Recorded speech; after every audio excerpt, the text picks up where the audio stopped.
नमस्कार, मैं हूं अखिल पाराशर। आप देख रहे हैं देश दुनिया की खास खबरों का एक विशेष कार्यक्रम न्यूज़ फोकस। चलिए सबसे पहले नजर डालते हैं इस हफ्ते की खास खबरों पर। दूसरा China international supply chain expo शुरू। चीन ने अल्प विकसित देशों को जीरो टैरिफ की पेशकश की। जलवायु परिवर्तन से जूझता इटली का मधुमक्खी पालन उद्योग। अब समाचार विस्तार से। चीन की राजधानी बीजिंग में दूसरा China international supply chain expo शुरू हुआ, जिसमें 620 से ज़्यादा ग्लोबल कंपनियां और संस्थान शामिल हुए हैं, जिनमें एप्पल, बॉश और सीमेंस जैसी दिग्गज कंपनियां शामिल हैं। 30 नवंबर तक चलने वाले इस साल के एक्सपो की थीम है साझा भविष्य के लिए दुनिया को जोड़ना, जिसमें सप्लाई चेन इकोसिस्टम में सहयोग पर जोर दिया गया है। इस एक्सपो में भागीदारी में 20% की वृद्धि देखी गई, जिसमें 32% प्रदर्शक तमाम देशों से आए हैं। एक नया उन्नत मैन्युफैक्चरिंग सेक्टर स्मार्ट मैन्युफैक्चरिंग और हाई एंड उपकरण जैसी मॉडर्न तकनीकों का प्रदर्शन करता है। एप्पल के सीईओ टिम कुक ने ग्लोबल सप्लाई चेन में चीन की भूमिका की सराहना की, जो अंतर्राष्ट्रीय भागीदारी और इनोवेशन संचालित विकास को बढ़ावा देने पर एक्सपो के फोकस को दर्शाता है। यांगसी नदी आर्थिक बेल्ट, जिसमें चीन की सबसे लंबी नदी के किनारे 11 प्रांत और शहर शामिल है, ने इस साल के पहले 10 महीनों में विदेशी व्यापार में 4.2% की वृद्धि देखी, जो कुल 16.31 ट्रिलियन युआन रही। यह क्षेत्र अब चीन के कुल व्यापार का 45.3% हिस्सा है, जो इसे एक प्रमुख आर्थिक क्षेत्र बनाता है। चीन के चांगसू प्रांत ने 4.61 ट्रिलियन युआन के व्यापार के साथ विकास का नेतृत्व किया, जो इस क्षेत्र के कुल व्यापार का 28.3% है। चीन ने मरुस्थलीकरण से लड़ने में महत्वपूर्ण प्रगति की है और लैंड डिग्रेडेशन में जीरो वृद्धि हासिल करने वाला पहला देश है। पिछले 40 वर्षों में 3 north shelter belt forest program जैसे कार्यक्रमों के माध्यम से 4.33 मिलियन हेक्टेयर मरुस्थलीय भूमि को बहाल किया गया है। 2024 में सरकार ने 57 मिलियन मुंह बंजर भूमि को फिर से हरा भरा करने के लिए 32 बिलियन युआन आवंटित किए हैं।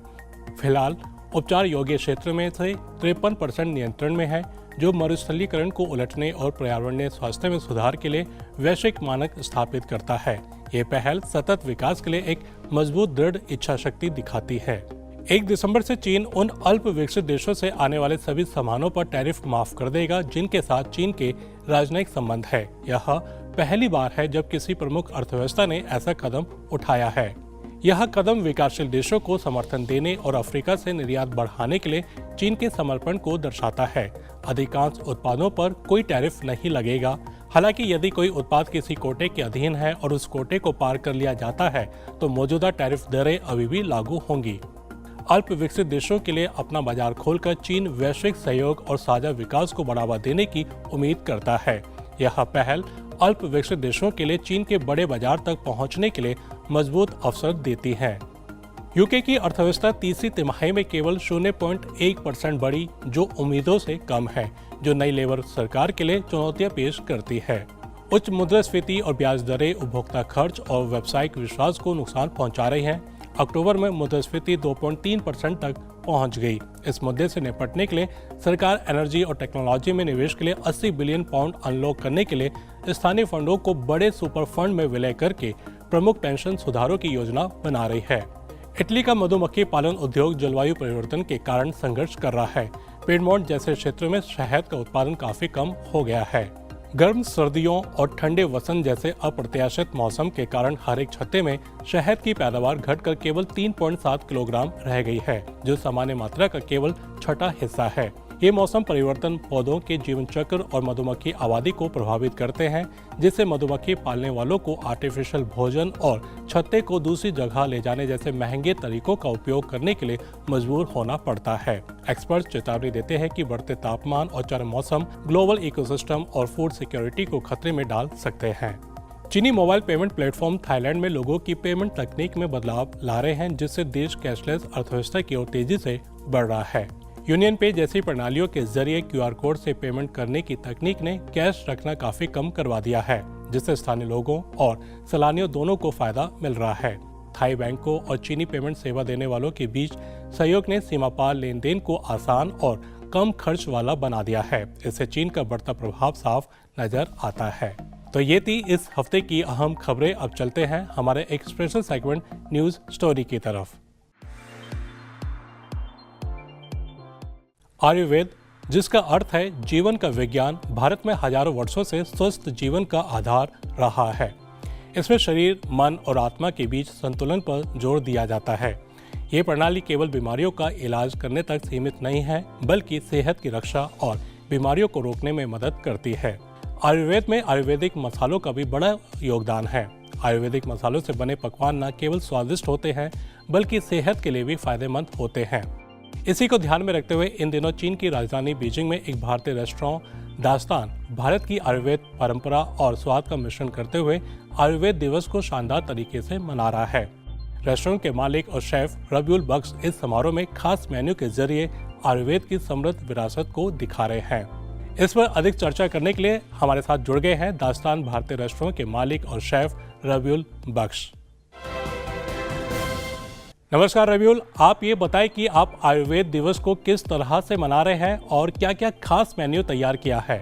हाँ जी नमस्कार, आज हम आयुर्वेदा दिवस मना रहे हैं बीजिंग पे, जो हम काफ़ी सारा डिशेस जो आयुर्वेदा स्पाइसेस से रिलेटेड है, जो मैं आपको बता रहा हूँ। नीर मोर जैसा साउथ इंडियन स्टाइल में एक बटर मिल्क जो होता है, और हमने हींग आंवला का कचौरी रखा जो दाल के साथ, और त्रिफला कच्चा कपूरम का राजमा वाला टिक्की, जो यूजुअली अपना कपूरम अपना इसमें एडिबल वाला हम यूज़ किया, जो पूजा में भी होता है, खाने में भी यूज़ करते हैं। तो काफ़ी यहाँ पे चाइना पे जो सीनियर सिटीजन और यूथ लोग काफ़ी इस चीज़ों से बड़ा एक्साइटेड है इंडियन आयुर्वेदा खाना से। जैसे कि आप देख सकते हो चुकंदर वाला घी चुकंदर का बर्फी हमने जो मिठाई के लिए परोस रहे हैं, उसमें घी वगैरह और चुकंदर के साथ में गुलकंद वगैरह भी सर्व कर रहे हैं। इवन हमने एक बड़ा इंटरेस्टिंग चीज़ें रखा जो वैदिक पान, जो काफ़ी चीनियों को पसंद आ रहा है।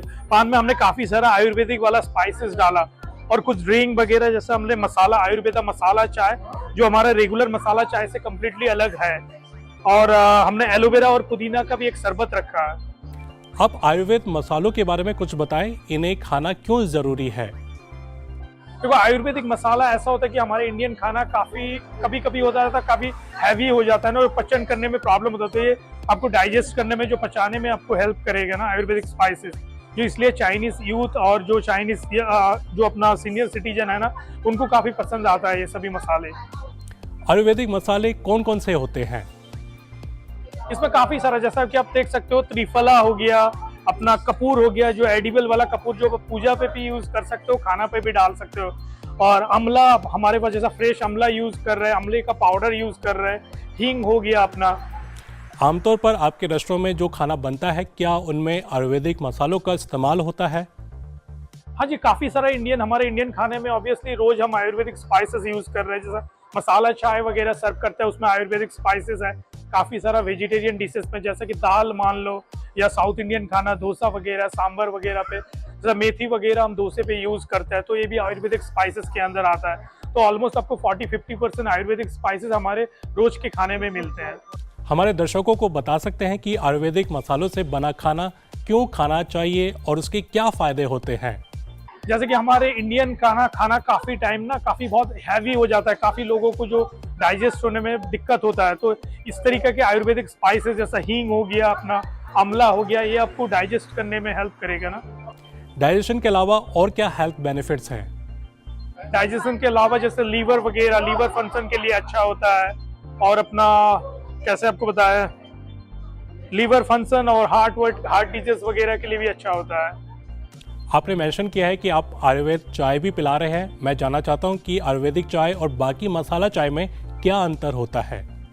हाँ जी, ये बड़ा काफ़ी अच्छा क्वेश्चन है। यूजुअली क्या होता है, जो मसाला चाय हम सर्व करते हैं उस पर सिर्फ 1, 2, 3 कॉन्डिमेंट्स डालते हैं, जैसे सामग्री डालते हैं, जैसे कि अदरक हो गया, इलायची हो गया, और अपना चाय का पत्ती वगैरह। लेकिन इस पर काफ़ी अलग है आयुर्वेदा पे। इसमें काफ़ी हमने मोर देन 20+ स्पाइसेस डाला, जैसे कि उसमें ब्लैक कार्डामम हो गया, और काली मिर्च हो गया, पट्टा हो गया जो तेज पत्ता वगैरह, और उसमें सबसे बड़ा चीज़ है हमने उसमें गुड़ से बनाया। यूजुअली मसाला चाय हम सादा चीनी से बनाते हैं, लेकिन हम लोग इसको गुड़ से बनाए ये वाले चाय। क्या चीनी लोग भी आयुर्वेदिक खाना खाना पसंद करते हैं। जो काफ़ी सारे चीनी ऐसा है जो वेजिटेरियन है, उनको काफ़ी पसंद आता है, खास करके जो सीनियर सिटीजन है उनको काफ़ी पसंद आता है जो आयुर्वेदा वाला खाना। बहुत बहुत धन्यवाद आपका रबिउल, हमसे बात करने के लिए। तो ये था आज का खास कार्यक्रम न्यूज़ फोकस। अभी इजाज़त दीजिए, अगले हफ्ते फिर मिलेंगे इसी समय। नमस्ते।